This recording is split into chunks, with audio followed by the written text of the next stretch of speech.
आप देख रहे हैं एक न्यूज 24 और मैं हूं आपके साथ तृप्ति। बिहार में विधानसभा चुनाव 2025 के लिए तैयारियां जोरों पर है और राजनीतिक दलों की रणनीतियां बननी शुरू हो चुकी है।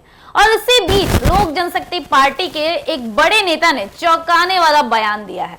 आपको बता दें कि एलजेपी के सांसद और चिराग पासवान के जीजा अरुण भारती ने गुरुवार को मीडिया से बातचीत करते हुए ये संकेत दिए कि चिराग पासवान इस बार बिहार विधानसभा चुनाव लड़ सकते हैं। अरुण भारती का कहना है कि बिहार को युवा नेतृत्व की जरूरत है, जो कि हालांकि सही भी है, और पार्टी चाहती है कि चिराग पासवान राज्य की राजनीति में सक्रिय भूमिका निभाएं। इसलिए पार्टी की तरफ से उन्हें चुनाव लड़ने का आधिकारिक प्रस्ताव भेजा गया है।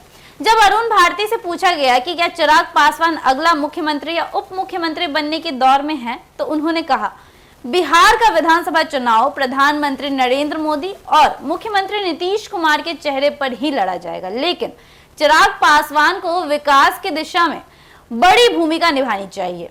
यानी संकेत साफ है कि चिराग पासवान के पास एक सशक्त राजनीतिक भूमिका निभाने का अवसर है और शायद आने वाले समय में वे बिहार सरकार के शीर्ष नेतृत्व का हिस्सा भी बन सकते हैं। चिराग पासवान ने हाल ही में एक बयान में कहा था कि वे बिहार की राजनीति में अब सक्रिय भूमिका निभाना चाहते हैं।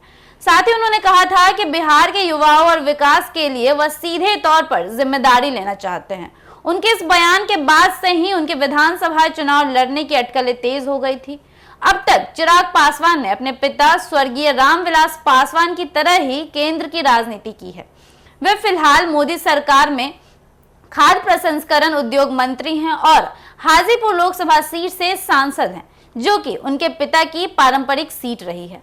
चिराग पासवान पहले जमुई से भी सांसद रह चुके हैं और 2014 और 2019 में जीत दर्ज कर चुके हैं, लेकिन अब उनकी निगाहें बिहार विधानसभा चुनाव पर है और यह बदलाव राज्य की राजनीति में एक नया मोड़ ला सकता है। आपको याद दिला दें कि 2020 के बिहार विधानसभा चुनाव में चिराग पासवान ने जेडीयू और नीतीश कुमार के खिलाफ अपने उम्मीदवार उतारे थे और इसका असर नीतीश कुमार को नुकसान के रूप में झेलना पड़ा था। अब सवाल यह है कि क्या 2025 में चिराग खुद मैदान में उतरकर सीधा मुकाबला करेंगे? अरुण भारती ने कहा कि यदि चिराग चुनाव लड़ने का प्रस्ताव स्वीकार करते हैं तो आगे तय किया जाएगा कि किस सीट से वे मैदान में उतरेंगे। हो सकता है कि वे मोकामा, जमुई या फिर कोई मजबूत राजनीतिक क्षेत्र चुने। बिहार की राजनीति में एक नई करवट लेने जा रही है। अगर चिराग पासवान विधानसभा चुनाव लड़ते हैं तो यह एलजेपी को मजबूती देगा और एनडीए की रणनीति भी नई दिशा में जा सकती है। तो आपका क्या मानना है? क्या चिराग पासवान को बिहार की राजनीति में अब सक्रिय हो जाना चाहिए?